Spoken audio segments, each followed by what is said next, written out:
Assalamualaikum warahmatullahi wabarakatuh. Pemirsa, kembali lagi bersama saya Siva Maharani. Tentunya masih di Haluan Indonesia Televisi yang selalu memberikan berita secara terkini dan juga terpercaya. Berikut berita dari kami hari ini.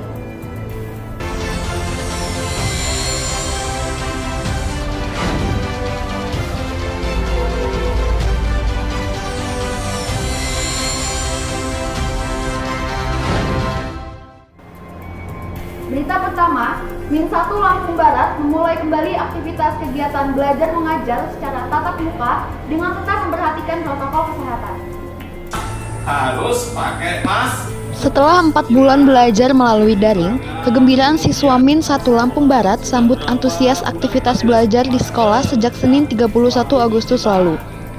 Pemerintah menekankan pihak sekolah untuk melakukan kegiatan belajar di sekolah atau di luar sekolah selalu mengutamakan protokol kesehatan COVID-19. Dikatakan siswa kelas 6A Rizka Amul Fadilah, setelah 4 bulan terhenti kegiatan belajar di sekolah yang diganti dengan belajar secara daring, keluh kesah dirinya dan orang tua cukup dirasakan, dari terkendalanya kuota hingga keterbatasan jaringan.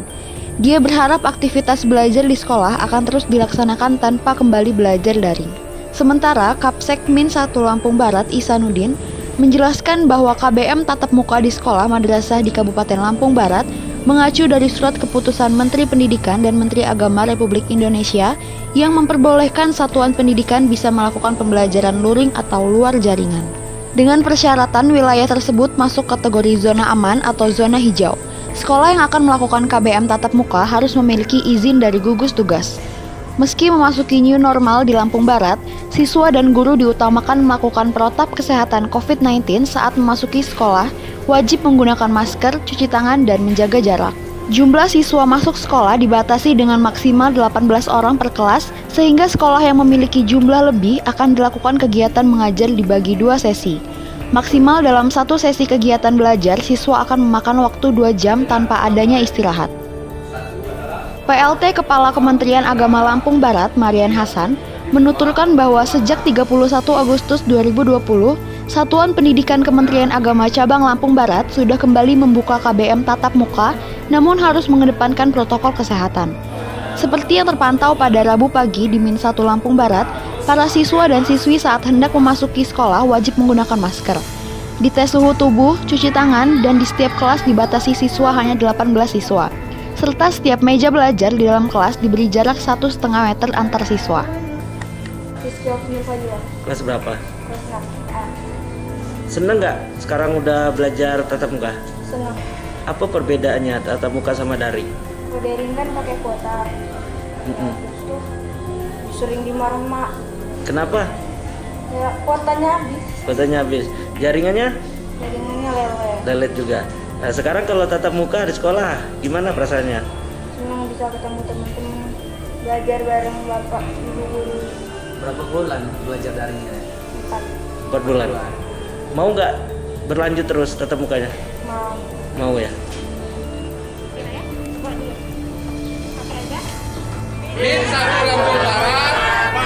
Ini KBM kita udah mulai kita launching kembali, yang beberapa bulan kita udah tutup. Nah ini yang kita terapkan adalah protokol kesehatannya dan protokol pembelajarannya.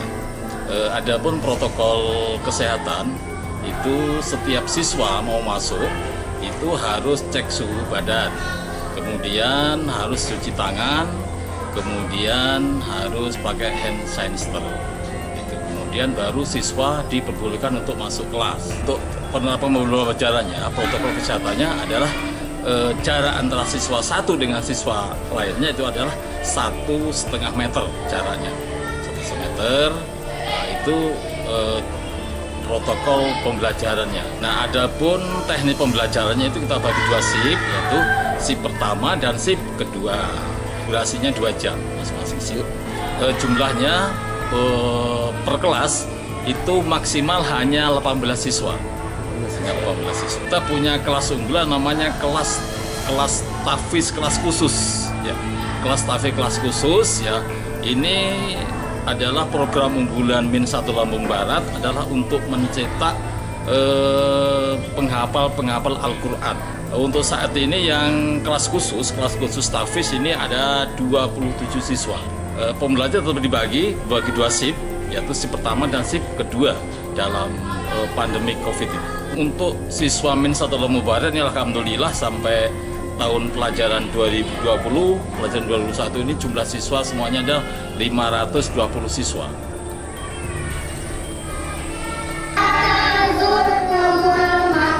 Iya, oke. Sampai selesai kan.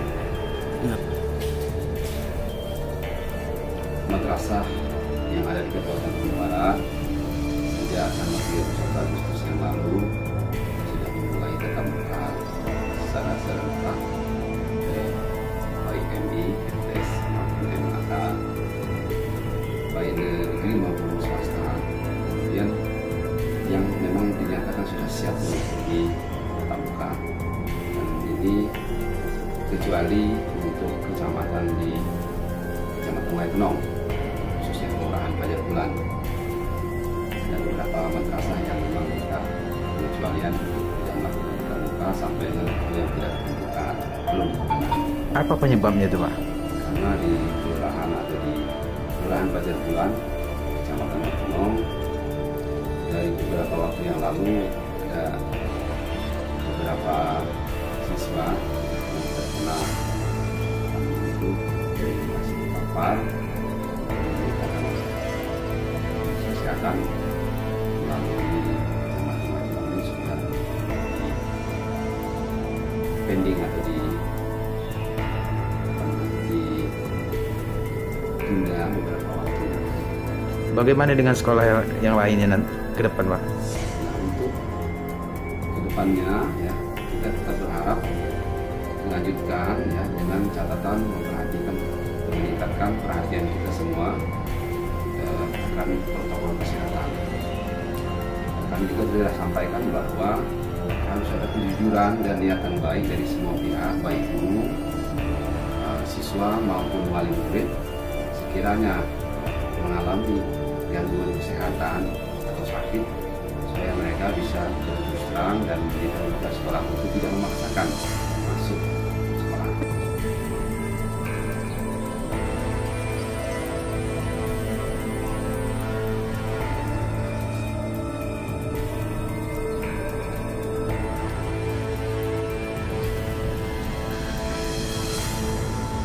Dari Lampung Barat, Safri melaporkan.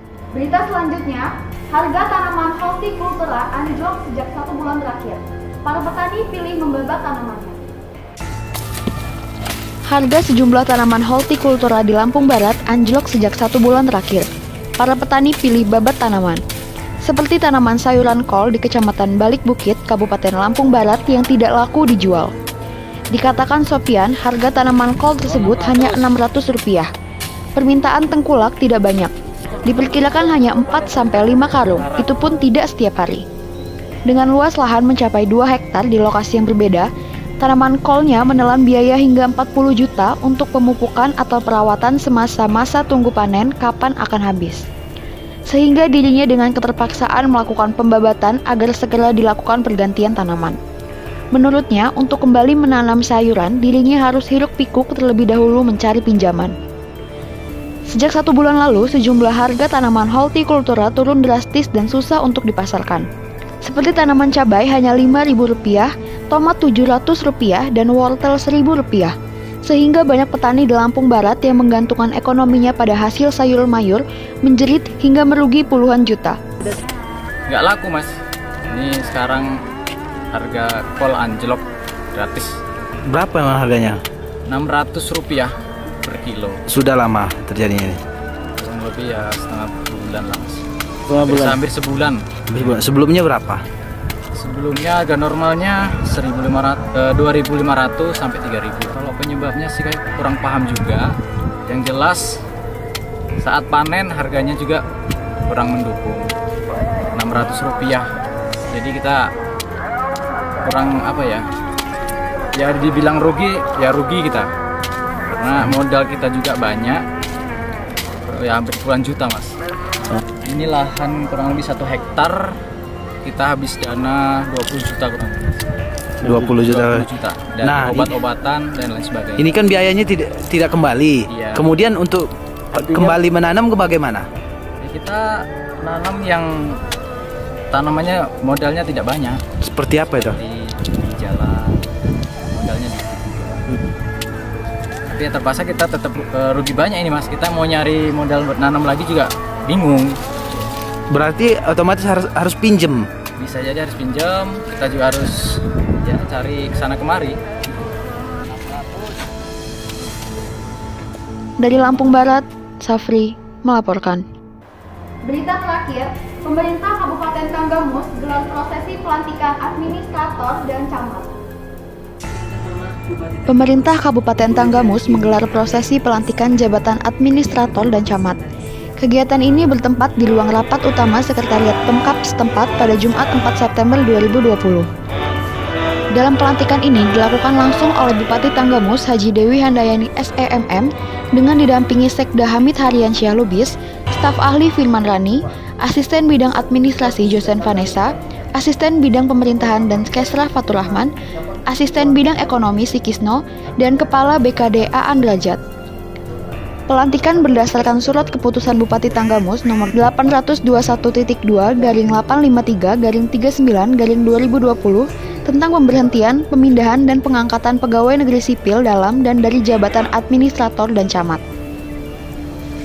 Adapun yang dilantik yakni Suhairi SPD Camat Bandar Negeri Semuong, Kuraisin SE Camat Bulog, Erlan Deni Saputra SOS MM Camat Kota Agung, Fildaus SPD Camat Kota Agung Barat, Yulinarti SE Camat Kota Agung Timur, Agustam SE Camat Talang Padang, Dr. Andes Talut Camat Pulau Panggung, Royan Syah SEMM Camat Air Naningan, Mansurin SOS MIP Camat Kelumbayan Barat, Ahmad Yani Halim SOS MM menjabat Kepala Bagian Umum pada Sekretariat Dewan Perwakilan, Syarif Zulkarnain SSTP MSI menjabat sebagai Kepala Bagian Tata Pemerintahan pada Sekretariat Daerah, Wawan Haryanto SSTP MH menjabat sebagai Kepala Bagian Persidangan pada Sekretariat Dewan Perwakilan Rakyat Daerah, Rins Davila Abdul Qadir SSTP menjabat sebagai Kepala Bagian Protokol dan Komunikasi Pimpinan pada Sekretariat Daerah, Adi Gunawan SEMM menjabat sebagai Sekretaris Dinas Penanaman Modal dan Pelayanan Terpadu Satu Pintu,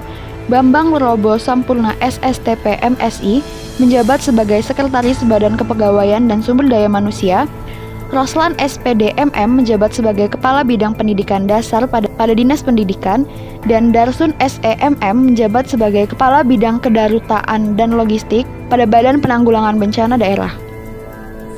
Bupati Tanggamus Haji Dewi Handayani SEMM dalam sambutannya menyampaikan dan bagi kami, khususnya saya selaku PPK, ini adalah kesempatan yang saya berikan berdasarkan serangkaian kajian yang tentunya saya putuskan, ya, masukan dari siapapun boleh, tetapi tetap pada akhirnya keputusan itu adalah keputusan daripada PPK, yaitu saya yang tentunya melihat dari rekam jejak, ya, karakter dan sebagainya.